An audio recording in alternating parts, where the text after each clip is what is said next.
Good morning, good learning everyone. This is your Kuya Francis and I'm your Kuya Broker.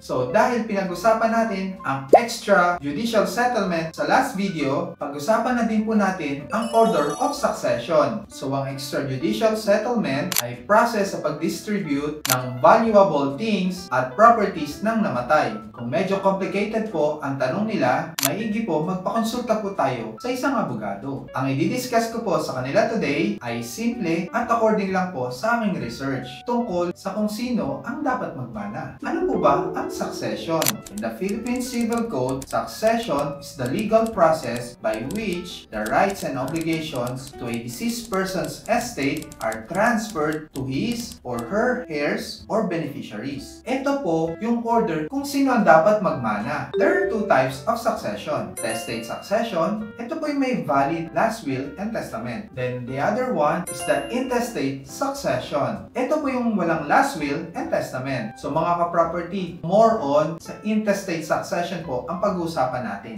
Gagawin po natin simple para madaling maintindihan. Pag namatay po ang descendant or yung taong may property or may valuable things, ang dapat pong magmana ay ang dalawa, the surviving spouse and the children. Whether legitimate or illegitimate child, ang difference lang po ng legitimate child ay mas malaki ang makukuha niyang mana to compare sa illegitimate child. Kung ang namatay naman po ay single or walang surviving spouse at children, ang next in line na magmamana po ay ang parents kung buhay pa po. Kung ang parents ay patay na din po, ang next na magmamana po ay ang mga kapatid. Then kung nag-pass away na rin po ang mga kapatid, susundin po ulit natin ang order of succession, yung surviving spouse at anak ng namatay na kapatid. Again mga ka-property, iba-iba po ang situation. So kung sila po ay may katanungan, paki-message lang po sa comment section. Again, this is your Kuya Broker. God bless po sa ating lahat.